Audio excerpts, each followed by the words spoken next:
Well, hey, everybody. TexAgs Rewind presented by Yeti. Nick Savage behind the glass. What I hear people in the background, but Dalton and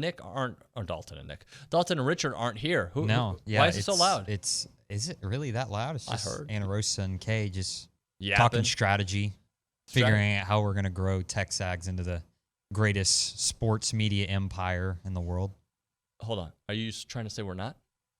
We're on the come up. On the come up, really? Yeah. Are you familiar with the song Creepin' on the come up? No, I'm not. All right. Well, then I'm just going to move on. All right. I guess you don't know I'm much. I'm familiar with the song All the Way Up, but I don't think that's quite the same thing. Which one's All the Way Up?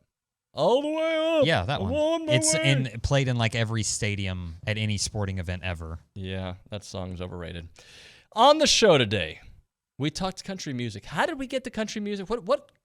Did OB just go on a tangent? Remind me. Somebody, I don't know if it was you or OB, but somebody mentioned.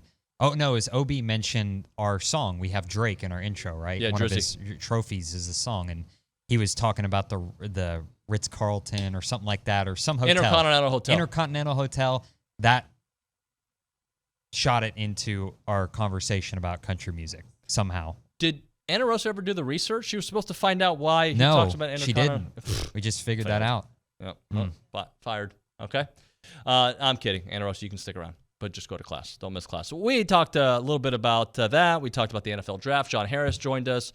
Cowboys strategy, Texans strategy, and beyond. Gary Blair, the Hall of Famer, joined us. That was fun to chit-chat with him and finding out the news and being in the room with Dirk and Dwayne Wade and Pop and all these superstars. Also, Kendall Rogers on the Aggies pointing up. Hopefully a little bit, not hopefully. Hopefully they continue that. You can watch it here on TexAgs Rewind. I mean, I am the resident rap expert of the group. Yeah, that's right. Of this particular company, I'd probably be the guy, right? You are the rap master. And I am also the Latin music master? And that too. Who would be the country music master? Is it you? Me or Brodinger. Okay. Maybe even Brodinger, because he still listens to the crap country that they play today. When you were younger, did you hear older folks, parents potentially, uncles, teachers talk about how the music today is crap and their music was better?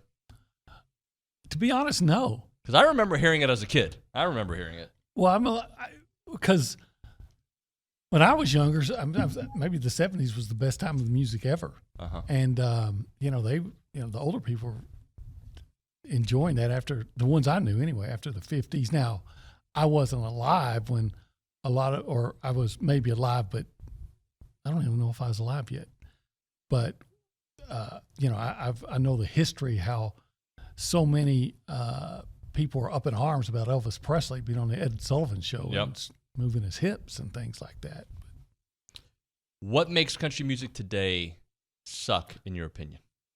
Oh, gosh. Because I got a reason for why I think rap is not as good. We only have an hour, but it's basically pop music with a Southern accent. Okay. Now, but it's not country music. It's it definitely sounds different. It's what you would call hick hop, OB. Hick hop. I don't even know if they're I kind of like hicks. the way that sounds. Hick hop. So who is Hick Hoppy? I remember when I really started checking out and saying, okay, I can't deal with this, is there was a band called Florida Georgia Line. Oh, yeah, disgusting. And they were playing something called, I heard this on the radio, and they're playing it all the time, called Shine On. Shine On. And I thought, this is an assault on my ears. Why haven't the 49ers been a little bit more aggressive, in your opinion, for a guy like Aaron Rodgers? Because they have to go to instant Super Bowl favorites if they get him, right? Well, I don't think there's any question that they do it. I think there are a lot of complications with the Aaron Rodgers thing. And I think the biggest one is, how do you manage the finances of this? How the cap issue, because he's owed $59 million, and that's a 49ers team they spent a lot of money. They've given up a lot of cash. So I think there are some financial situations that are inherent in this one that maybe get a little sticky. And David, here's the nasty little secret. You and I and all the people out there, we don't know what the 49ers have done. Maybe the 49ers have been making contacts on the sly. Maybe the 49ers have been doing things, behind closed doors that nobody knows about. And because of that, The Packers aren't going to let that know. They're not going to let people know because they want to get the most out of the trade. So, they keep it under wraps and say, hey, look, before you make a deal with the Jets, let us take a look at it because maybe we could get involved in this. We've worked out the finances. We've gotten all that taken care of. So maybe the 49ers are lying in weeds. Maybe the 49ers have conversations. What we hear in the media is probably about 25% of everything that goes on. I mean, I've talked to Nick Caserio, and it's so funny because he'll just chuckle and be like, man, if the media only knew, which obviously then gets disseminated to the people only knew. There's so many things that go on. We don't know that the 49ers haven't made inquiries. We don't know that. Now, it just hasn't been made public. But you're right. Should the 49ers do it? I think so. If they can figure out the finances, at least for a year, sure. The key is if you're doing it for just a year or two, then the other side of it is what's the trade comp? Because you're not just going to give up a first rounder, right? Or a first rounder or first or second rounder because he's only going to be there for a year or two. I mean, that gets kind of tough. So now you got conditional picks. And I just think it's a lot more complicated than just, okay, Lamar Jackson, I think is a lot easier. Your class alone, Dirk, Pop, Dwayne Wade, like these are legends. Tony Parker, Paul Gasol, and then Friday night they had a dinner for us at the Palm Restaurant in Houston. And so you're all sitting around the tables, and it's about 150 in there, former Hall of Famers like Rudy T and Elvin Hayes, but in walks Bill Walton with everybody else is dressed to kill. He comes in with a Tommy Bahama and tennis shoe shirts, and he gets two chairs like this, puts them on top of each other because he's got such long legs. And then here's Roy Williams, a good friend, and Calipari, and Gary Payton, and all these people. Drexler was supposed to be there, but he didn't make it. And they give each one of them a chance to say something about what it's going to be in the hall. And they just pass the microphone around, and then they have us inductees say a few words. Yeah.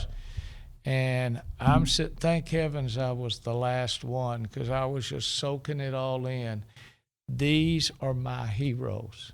Just like as a kid growing up, my heroes were Willie Mays and Whitey Ford and Mickey Mantle and all of that.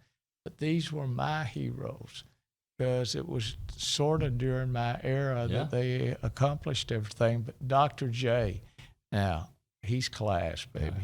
He's smooth. He's got it. He does. So you've tweeted the last couple of weeks about college baseball home run numbers being super high. In fact, 8,046, 2.12 per game, as opposed to last year, 7,126, 1.83. But A&M, to me, offensively, those numbers are down. Yeah, it's interesting. I have a different theory on A&M too. So if you think back to A&M last year, what was one thing they did a lot? They did a lot of, and granted, drives me nuts, but I get it. It works. It works right in their philosophy. But a lot of stepping out of the box, a lot of readjusting every contraption imaginable on your body, and they frustrated pitchers. Like they took forever to get in the box and hit. So I have a theory that like this whole pitch clock thing and all that has been an adjustment for this offense, because whereas last year I felt like A&M took forever to get back, I feel like when you are forced to immediately step in the box, you're changing your whole routine, you're changing your whole mindset. And so I have this theory that like it's just taken them a little while to get used to this new kind of way of doing things from an offensive standpoint. So that's one thing I've kind of picked up on over the last 2 weeks. Interesting point there. Let me ask you this. LSU, we know how good they are. We know what they were expected to be, and they've lived up to that. But are they Tennessee of last year? Are they that dominant? Because the record would say no, they're not on that same trajectory. No, I think Tennessee was better as of right now. I think I like LSU's offense more, but I mean, think about the Tennessee's pitching staff last year. I mean, they had, an ultra accomplished closer in Redmond Walsh. They had Kirby Cannell, who's there this year. They had Keenan Sewell, who's back in the bullpen this year. But they also had 3 weekend starters with like 2.5 or below ERAs last year, and Chase Dolander, Chase Burns, and Drew Dean. LSU, they got Paul Skeens. But outside of Paul Skeens, you can look at the rest of that weekend rotation and say, hey, these guys are beatable. I still haven't figured out why Drake has got an issue with the Intercontinental Hotel. If anybody's got the answer to that, comment below. I like all hotels, especially the ones that give me a free stay. So if there's anybody watching or wants to be a sponsor of TexAgs, hey, how are you doing? How you doing? Nick, tell them what to do. You got to like, subscribe, comment, share with your friends. Watch our short videos, not wash our shorts, as David likes to say. Gross. And comment your favorite country music song. I don't know what mine is. Somewhere Down in Texas, George Strait. I just killed Bam. a man. I just killed a man. I like that song. Cool. All right, bye. Bye.